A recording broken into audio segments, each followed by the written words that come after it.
الحمد للہ وکفیٰ وسلام علی عبادہ الذین اصطفیٰ اما بعد۔ اللہ تعالیٰ کے ساتھ ایمان کے بعد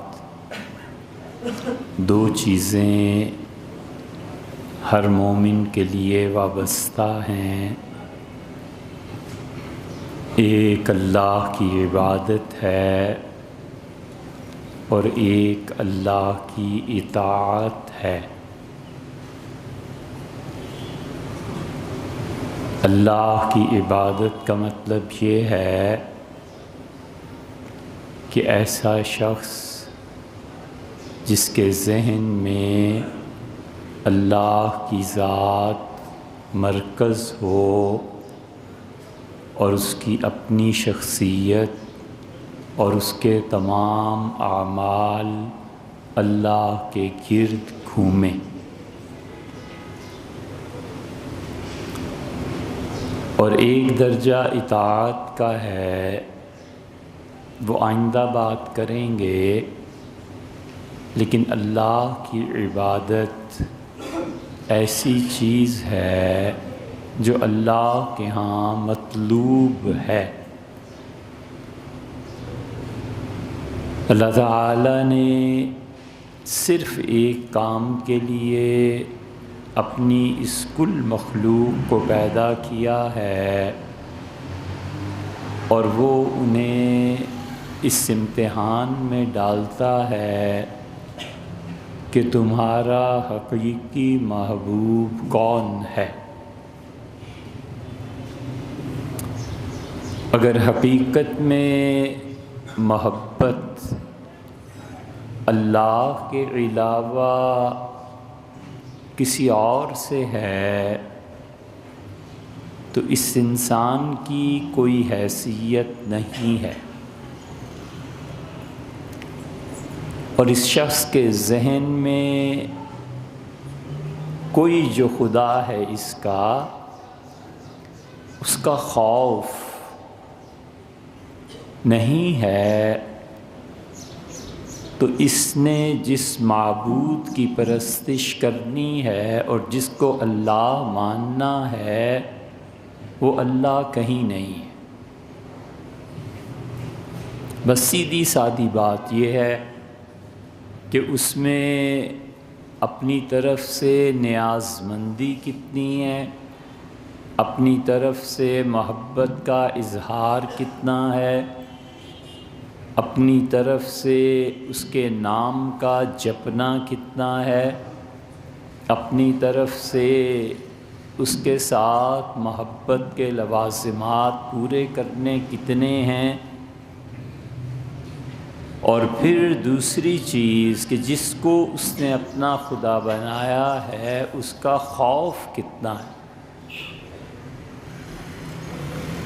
اگر کسی شخص کے ذہن میں خوف نہیں ہے خدا کا تو اسے اللہ کی معرفت کروڑ سال میں بھی نصیب نہیں ہو سکتی، کہ اللہ کی معرفت کے لیے یہ ضروری ہے کہ خدا کا خوف ہو، اور سب سے بڑی چیز جو خدا کے خوف پر مشتمل ہے، ہر دم لرزاں رہے، ہر وقت اس چیز کا احساس رہے کہ میرا محبوب اور میرا پروردگار اس ساری کائنات سے بے نیاز ہے۔ کچھ پتہ نہیں ہے کہ جو کچھ میں عبادت سمجھ کر رہا ہوں اس سے وہ راضی ہیں یا خوش ہیں۔ یہ خوف ہے اور انسان کو صحیح رکھتا ہے، ظلم نہیں پیدا ہونے دیتا اور کبر نہیں پیدا ہونے دیتا۔ آدمی جو ظلم کرتا ہے وہ حقیقت میں اللہ کی راہ سے بھٹکا ہوا ہے، اور حقیقت میں وہ گمراہ ہے۔ ہر آدمی فرعون ہے جس کے دل میں اللہ کا خوف نہیں۔ اس لیے اللہ کا ڈر حضرت رسالت مآب صلی اللہ علیہ وسلم نے فرمایا کہ ایک آدمی نماز نہیں پڑھتا تھا بنی اسرائیل میں سے، اور صحیح مسلم میں آتا ہے کہ اس کا بھائی نمازی تھا تو اسے نصیحت کرتا تھا کہ نماز پڑھا کر۔ اور اب اس نصیحت میں اس کے اندر جذبہ کیا تھا؟ ایک تو یہ خوشی یا ایک یہ حرص اور تمنا کہ میرے بھائی، میرے اولاد یہ نمازی ہو جائیں، یہ بہت اچھی بات۔ سیدنا ابراہیم علیہ السلام جب چلے وہاں سے تو انہوں نے کہا کہ رب اجعلنی مقیم الصلاۃ، اللہ مجھے ایسا کر دے کہ پروردگار میں نماز کو قائم کروں۔ اور پھر انہوں نے اپنی اولاد کے لیے بھی دعا مانگی، اور اللہ کے حضور عرض کیا کہ اے پروردگار، میں اپنی اولاد کو یہاں مکہ میں پتھروں کے درمیان جہاں پہ کوئی سبزی کوئی چیز پیدا نہیں ہوتی اس لیے چھوڑ کے جا رہا ہوں لیقیموا الصلاۃ، میرے پروردگار یہ نماز پڑھیں یہاں۔ ایک یہ چیز ہے، اور ایک چیز یہ ہے کہ چونکہ میں نماز پڑھتا ہوں لہٰذا میں بہت اچھا ہوں، فلاں نماز نہیں پڑھتا لہٰذا بہت حقیر ہے۔ جب آدمی میں یہ جذبہ ابھرنے لگے اور بات حقارت تک پہنچ جائے تو بجائے اس کے کہ کفر کی حرکتیں کرے، چھوڑ دے۔ اللہ کی عبادت میں ادب اور احترام کا بڑا دخل ہے۔ اللہ نے کہا وَالْبُدْنَ جَعَلْنَاهَا لَكُمْ شَعَائِرَ، اور ان اونٹوں کو دیکھو، یہ اونٹ میرے ہونے کی نشانی ہے۔ اللہ تعالیٰ نے دنوں کا ذکر کیا، مہینوں کا، اور فرمایا کہ شوال، ذی-قعد، ذی-الحج اور رجب چاروں مہینے ایسے ہیں فَلَا تَظْلِمُوا فِيهِنَّ أَنفُسَكُمْ، ان چاروں مہینوں میں گناہ کر کے اپنی جان پہ ظلم نہ کر لینا۔ یہ 4 مہینے میں نے انہیں بڑی عزت دی ہے، خاص طور پہ ان 4 مہینوں کی عبادت تمہیں میرے قریب لائے گی۔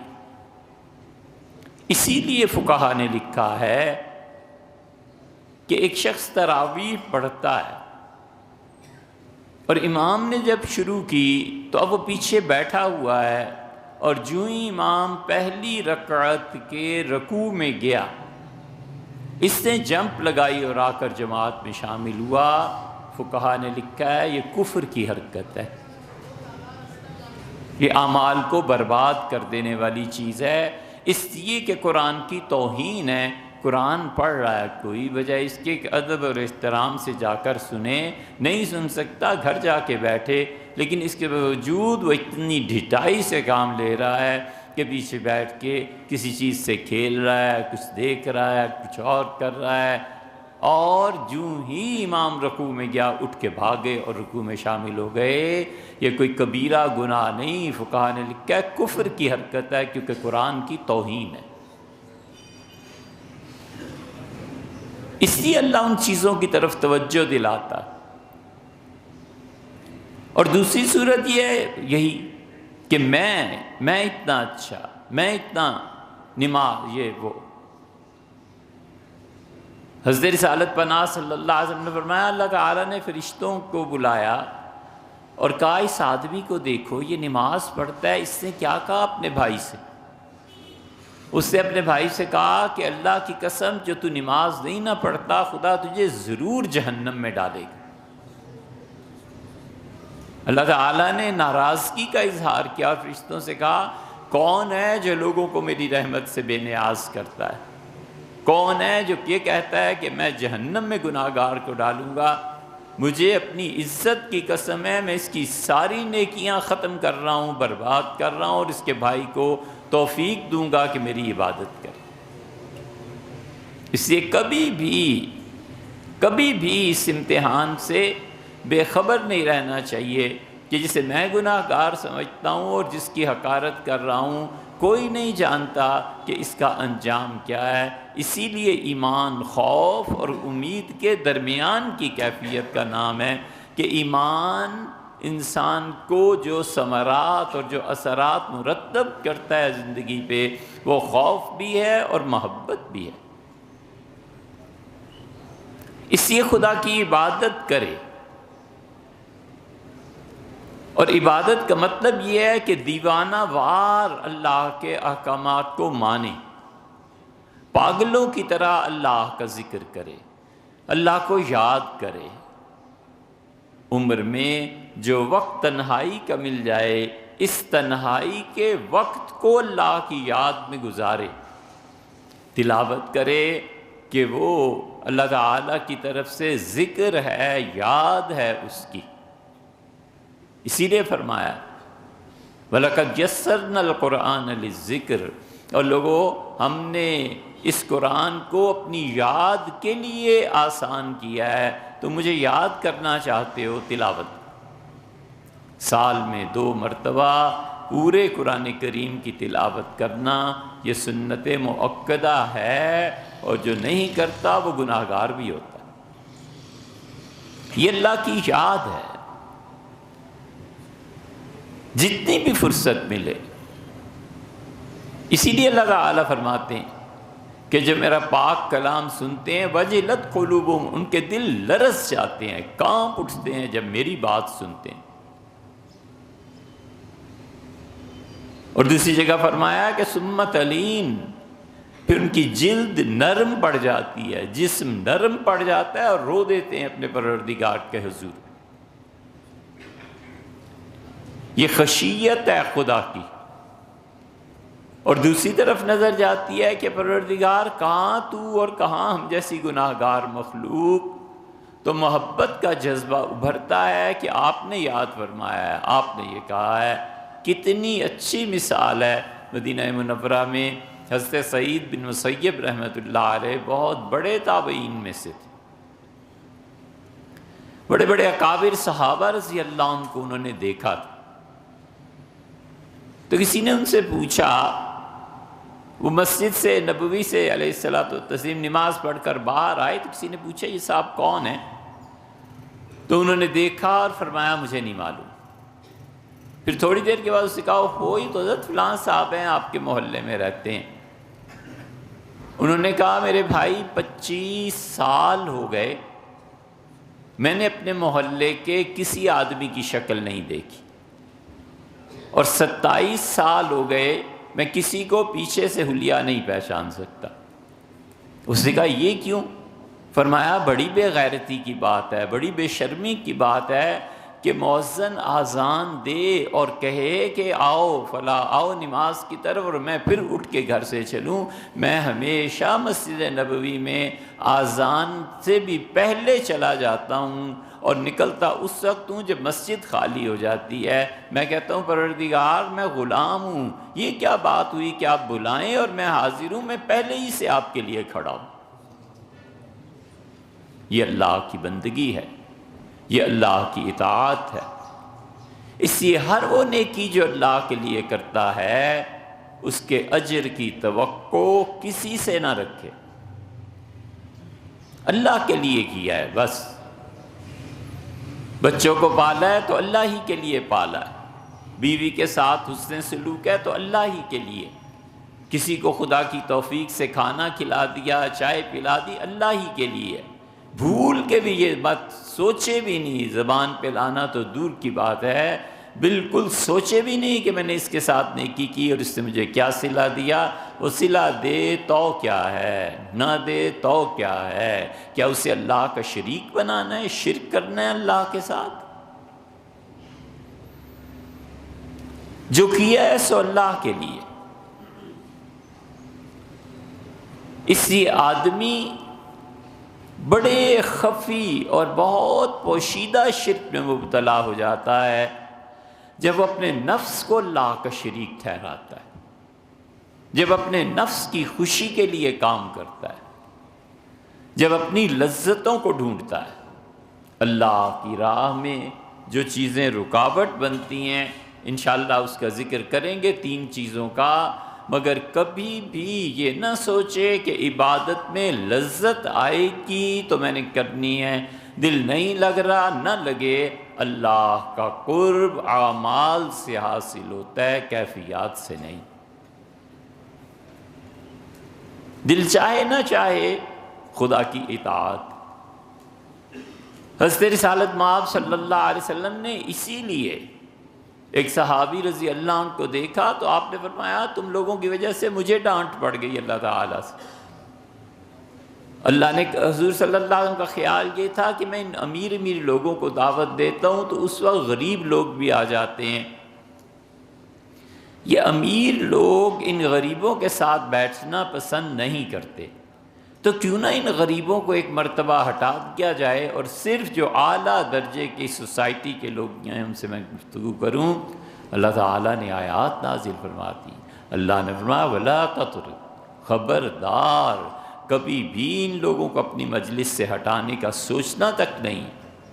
یدعون ربہم، یہ اپنے پروردگار کا نام جپتے ہیں، اپنے رب کو پکارتے ہیں صبح اور شام، اور اگر آپ نے انہیں کہیں نکال دیا اپنی مجلس سے تو یاد رکھیے آپ بڑی بے انصافی کی بات کریں گے۔ جب تم آپ کے پاس آئیں یہ لوگ جو مجھے یاد کرتے ہیں فَقُلْ سَلَامٌ عَلَيْكُمْ، آپ انہیں خود سلام کیا کریں۔ اس لیے جو بندہ اللہ کو یاد کرتا ہے، خدا کا ذکر کرتا ہے، اور اس کے مالک کے درمیان بس وہ چیز رہتی ہے، لوگ نہیں جانتے وہ کتنا قیمتی انسان ہوتا ہے۔ وہ اللہ کو اگر کسی چیز کی قسم دے بیٹھے، حضرت رسالت مآب صلی اللہ علیہ وسلم بیٹھے ہوئے تھے اور کچھ لوگ گزرے، آپ نے فرمایا تم ان کے بارے میں کیا کہتے ہو؟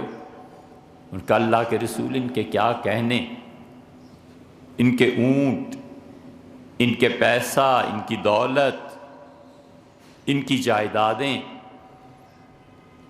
پھر انہوں نے خالص عربوں کا محاورہ استعمال کیا، ان کا حضرت یہ اتنے بلند پایا لوگ ہیں دنیا کے اعتبار سے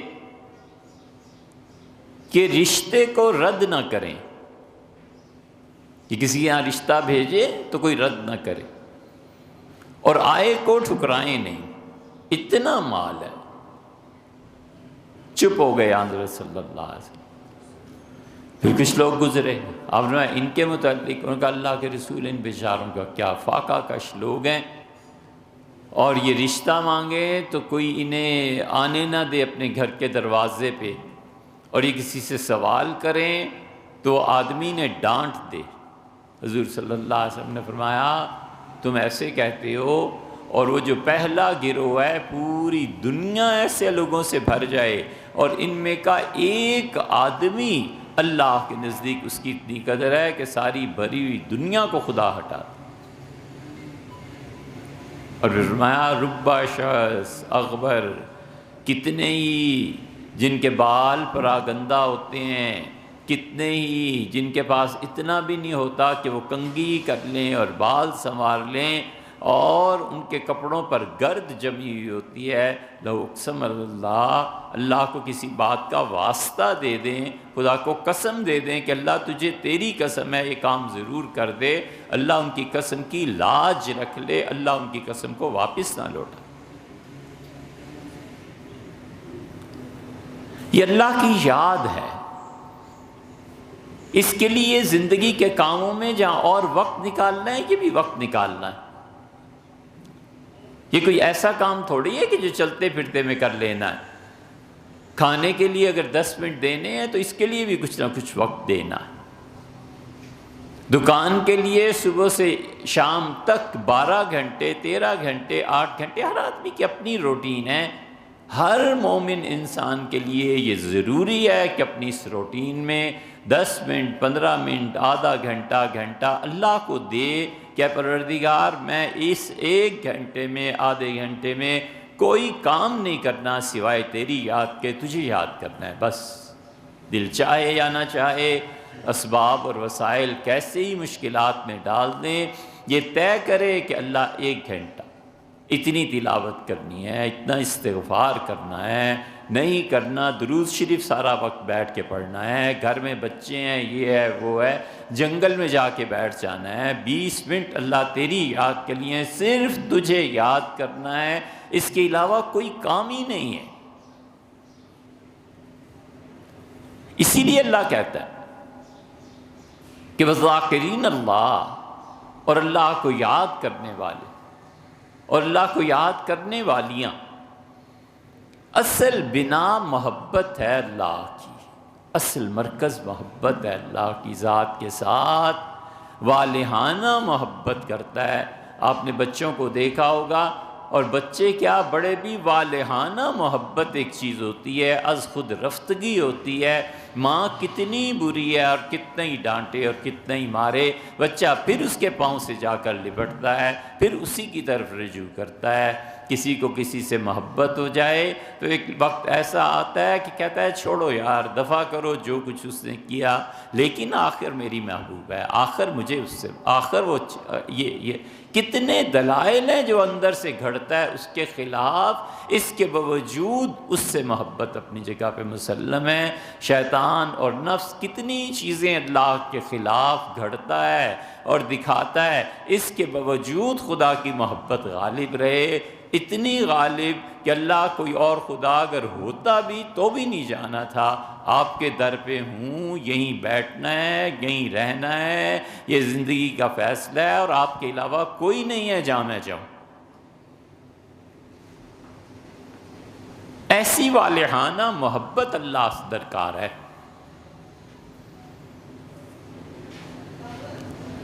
مولانا نے مثنوی میں لکھا ہے، کئی بار اس حکایت کو سنایا مگر ہر بار کا لطف نیا، کہ صالح آدمی صبح تک خدا کی یاد میں مصروف رہا، اور تہجد کے بعد آواز آئی کہ تیری ساری عبادتیں رد کی جاتی ہیں، تو بالکل ٹھیک آدمی نہیں، تو مردود ہے۔ کوئی اور صاحب دل تھے، انہوں نے بھی سن لیا، نماز کے بعد ملے اور کہا تم نے سنا ہے کیا تمہیں کہا جا رہا ہے؟ اس نے کہا تم نے سنا ہے؟ اس نے کہا ہاں میں نے تو آج سن لیا۔ اس نے کہا پچھلے 30-35 سال سے ہر روز یہی کہتے ہیں، اور میں ہر روز آ جاتا ہوں اور انہیں یاد کرتا ہوں۔ اب اس نے دعا مانگی، رات کو جب بیٹھا اس نے کہا پہلے تو آپ کے اور میرے درمیان مسئلہ تھا نا، اب لوگوں کو پتہ چل گیا ہے، وہ طعنے دیں گے، میں کیا کہوں گا آپ کے متعلق؟ آواز آئی قبول است گرچہ ہنر نیستش، سب اگلی پچھلی قبول کر لیں، تجھ میں کوئی خوبی نہیں ہے، تجھ میں ایک ہی بات بس کام کی ہمیں ملی، قبول است گرچہ ہنر نیستش، کہ جزما پناہ دیگر نیستش، کہ ان ساری چیزوں کے باوجود تو نے میرا دروازہ نہیں چھوڑا، تو کہیں نہیں گیا، ہمیں تمہاری یہی بات سب سے اچھی لگی۔ چمٹا رہے اللہ کے ساتھ۔ اس لیے خدا کی عبادت آہستہ آہستہ انسان کے اخلاقیات پر اثر ڈالتی ہے، اور اللہ ہی کے لیے معاف کرنا ہے، اللہ ہی کے لیے بدلہ لینا ہے، اللہ ہی کے لیے کسی کی مدد کرنی ہے، اور اللہ ہی کے لیے کسی سے اپنے پیسے کو روک دینا ہے۔ ایمان کی تکمیل ہو جاتی ہے جب آدمی کے دماغ میں محور اور مرکز اللہ کی ذات رہتی ہے۔ اس لیے خدا کی عبادت کرے، وہ جو وقت رکھا ہے تھوڑا سا نفل پڑھے، اللہ کو یاد کرے، وہ جو تھوڑا سا وقت رکھا ہے استغفار کرے، اللہ کی طرف رجوع کرے۔ یہ سب چیزیں حضور اقدس صلی اللہ علیہ وسلم نے صحابہ کرام رضی اللہ عنہ کو سکھائی تھیں، اسی لیے ان پر اتنا یہ غالب آ گیا تھا جذبہ کہ کسی طرح اللہ سے ملاقات ہو، کسی طرح اللہ سے ملنے کے لیے چلیں۔ قرآن میں آپ دیکھیں جن لوگوں پر اللہ نے شدید ناراضگی کا اظہار کیا ہے، اس میں اللہ کہتا ہے ان الذین لا یرجون لقاءنا، وہ لوگ جنہیں میری ملاقات کا انتظار نہیں ہے۔ ایک آپ کا دوست ہے، فون کرتا ہے بار بار، کیا ہو یار تمہارا انتظار کر رہے ہیں سب، جلدی آؤ جلدی آؤ۔ یہ آدمی کو احساس دلاتا ہے کہ تم بھی کسی قابل ہو، اور ایک ہے جو پوچھتے ہی نہیں، آؤ نہ آؤ تمہاری مرضی۔ اللہ اسی پہ گلہ کر رہا ہے اور کہتا ہے کہ ان الذین لا یرجون لقاءنا، وہ بدبخت جنہیں میری ملاقات کا انتظار نہیں۔ اس لیے مومن آدمی جتنا جتنا موت کا وقت قریب آتا جاتا ہے، خدا سے ملاقات کا اشتیاق بڑھتا جاتا ہے، خدا سے ملاقات کا شوق بڑھتا جاتا ہے، ایک ایک کر کے ساری دنیا کی چیزوں سے تعلق ٹوٹ جاتا ہے، مکمل تنہائی ہو جاتی ہے، دل ساری چیزوں سے فارغ ہو جاتا ہے۔ ایک تجھ سے کیا محبت ہو گئی، ساری دنیا ہی سے وحشت ہو گئی۔ اللہ کا تعلق ایسا ہونا چاہیے، اس لیے اللہ سے محبت کو بڑھائے، خدا کی یاد کو زیادہ کرے، خرچ کرے، اللہ کی راہ میں دے، جتنا کچھ بھی ہے۔ بشر حافی رحمۃ اللہ سے کسی نے کہا کہ حضرت زکوٰۃ کتنی ہے؟ انہوں نے کہا مجھ سے پوچھتے ہو یا امام یوسف اور محمد سے پوچھتے ہو؟ اس کا حضرت دونوں بتا دیں۔ تو انہوں نے کہا ابو یوسف اور محمد رحمہ اللہ سے پوچھو تو 2.5% ہے 100 روپے میں، خرچ کرو۔ اس کا آپ کے نزدیک؟ انہوں نے کہا 97.5% میرے نزدیک ہے، یہ سب اللہ کا ہے اور 2.5% تمہارا ہے۔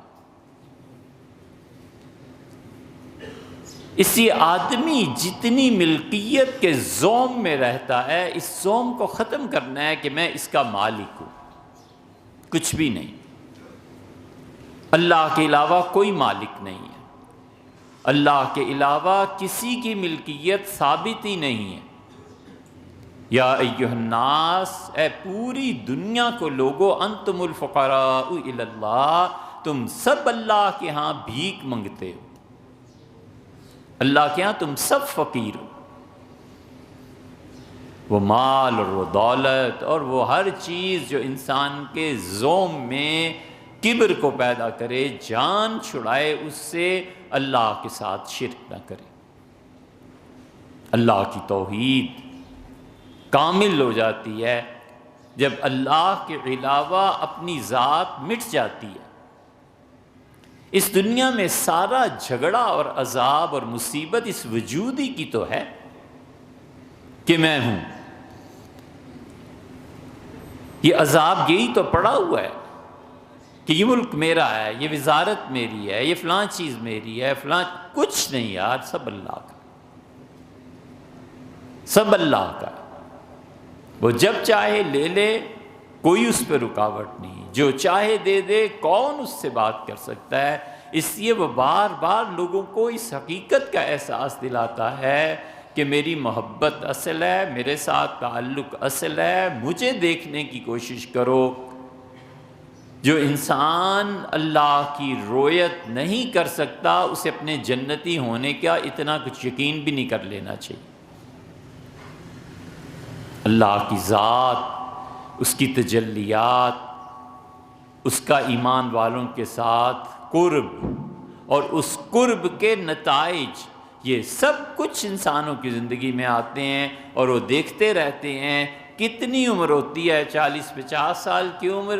ذرا غور کرو کون سے خاندان تھے جنہیں عروج ملا، پھر اللہ کی طرف سے پکڑ آ گئی، کتنے خاندان تھے جو کچھ نہیں تھے اور اللہ نے قبول فرما لیا تو کہاں سے کہاں پہنچ گئے۔ یہ سب عروج اور زوال، اللہ کہتا ہے تلک الایام نداولھا بین الناس، لوگو یہ دن ہم پھیر پھیر کے لایا ہی کرتے ہیں۔